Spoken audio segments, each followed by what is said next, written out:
everyone, and welcome back to another video. Today's video is part of a guest designing post that I'm doing for Butterfly Reflections Inc. I have started out by laying out all my goodies. I had an idea in my head of what I was going to do. However, things kind of took a life of its own, and my idea was railroaded and replaced by another three. So I am going to start with stamping up the male background from Neat and Tangled. And of course I'm using my MISTI because I can't do anything without the MISTI. What I did here was I started by placing the card in a little bit wrong. So I've actually managed to get the bottom didn't catch the stamp. So I decided I'm just going to do another one. And then I was like, maybe I should do heat embossing too while I have it out. So one card all of a sudden is now 3. And then I was like, well, while I have it out, I'll do another one as well. So I have now got 4 cards. So I heat embossed the background with white embossing powder. That cardstock is Bristol Vellum, as I was planning on doing some ink blending over the embossing powder as well. The other 2 are stamped up with Copic friendly ink. This one is from Picket Fence Studios, but you can use either, well, any of the Copic friendly inks like Tuxedo Black, ink on 3s, blackout ink. Just make sure that it's Copic friendly if you're going to do any Copic coloring on top of it. I have also added a worn lipstick to the original lineup of Tattered Rose, Spun Sugar, and Picked Raspberry, because for whatever reason, I didn't find it in my drawer when I was looking through the inks. And I decided, well, why have less if you can have more? So I'm using my life-changing blender brushes from Picket Fence Studios to do the ink blending. And the ink just goes on so smooth. It's incredible. Truly life-changing, these brushes. So what I'm doing is I'm rubbing on the ink pad. So we're doing a dabby dab, and then we're tapping off the excess onto the lid. You can see on the inside of the lids, it's all this ink there. And I do this because I just find it quite wasteful. I know it's just a little bit of ink that's not gonna, it's not gonna break the bank or whatever. But if you do need a little bit for that super, super, super soft blend, instead of going straight to your ink pad, just tap off on or rub your brush on the lid instead, and you'll get a very, very, very light color.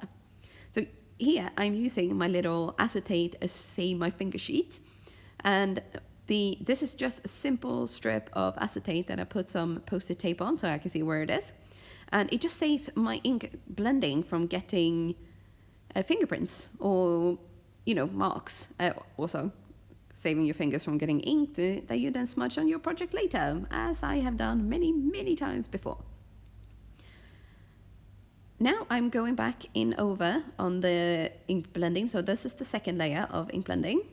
And it's just to smooth out all those lines and make sure that I get a really, really nice, opaque covering, as well as a seamless blend. Seamless blend. And this one is nearly finished. And don't forget also to just very gently use a kitchen towel or a cloth or something like that to rub off the ink from on top of the heat embossing. It's incredible the difference it will make. Your design will show up so much better. And the second one, I was inspired by a recent color combination that I did for another card. It's not exactly the same, but I just thought, well, let's do something with a real pop of color. So I've used Squeezed Lemonade, Mowed Lawn, Salty Ocean, and Wilted Violet. And then on my Copic friendly, the stamped up white panels, what I've done is I picked up my Copic colors in relatively similar colors in Copics compared to using the Distress Oxide blend as a guide. So I did that for my bluish, or should we say neon rainbow one, and then I did the same one for my pinks. And it just, it's another way of adding a little bit of color, but instead of using the same color all over, It's just to kind of make them all look a little bit matchy-matchy. You can see at the bottom of that panel, that's where I missed it. So what I've done is I've trimmed those 2 white panels down so that they are not quite the 4 1/4 by 5.5 inches. And then simply added those 2 white card bases to get that little nice white frame around them. The 2 ink blended panels I added directly to the card bases without trimming them.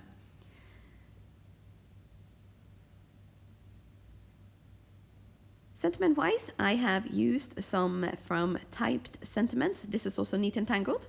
And I've heat embossed these in white on black cardstock. And this is Black Licorice from Fawn.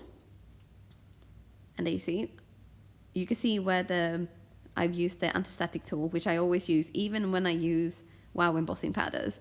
It just gives such a crisper look when you heat embossed it. Then these ones were trimmed down, and I've also cut out of both vellum and some white cardstock, some little bits and pieces from, I think this is Love Mail die cuts. It's a really cute little set where you can just, it's just like fun little details, and you can cut these out of different color cardstock or add some color with ink embossing.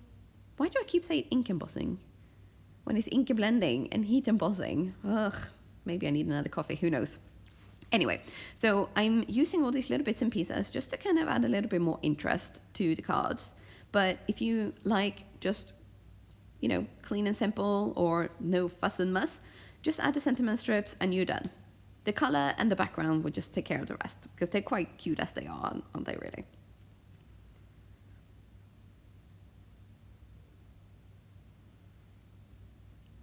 To add all these bits and pieces, I've used the glue tube from Fawn, and I have noticed that when I'm using a liquid glue tube and also my grid mat as a guide for getting all my sentiments on straight, it's incredible the difference it makes, because you can actually wiggle these around a little bit to make sure that, yes, it's straight and it's not like missing off on the edge or whatever.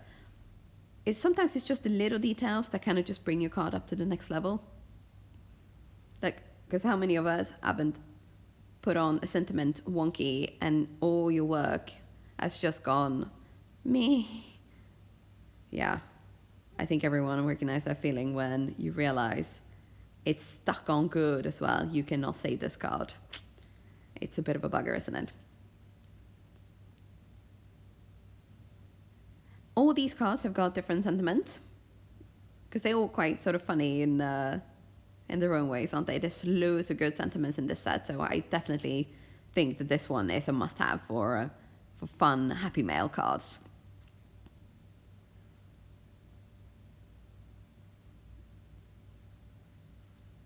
As much as I love color, I think this one might be my favorite out of the 4. But I do kind of keep going back and forwards. I'm willy-nilly like that. I have a hard time making up my mind which ones I like the best, and it depends on my mood as well a little bit sometimes. Now this little envelope was cut out of vellum, and I wasn't sure about it, so in the end I didn't actually add it to the card, and this one is the only one who don't have any other bits except for the sentiment strip. But I kind of like it anyway. What do you think? Which one's your favorite? So we're gonna have a quick little look closer up on the finished cards, and with that I am done for the day. I will link all the products I've used down below in the descriptions. The first links will be to the Butterfly Reflections ink shop, and the rest, these are just for your convenience because I'm not an affiliate, I'm just a big fan of Vanessa.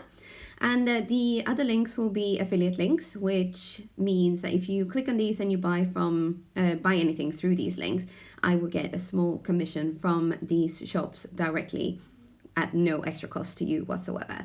It's this money that comes in that kind of helps me keep my little blog and YouTube running. So thank you so much if you support me using these links. With that, it's it. Thank you so much for stopping by today. I hope you enjoyed this video and will give it a thumbs up. And subscribe to my channel if you haven't already done so. Thanks again and see you soon. Bye for now.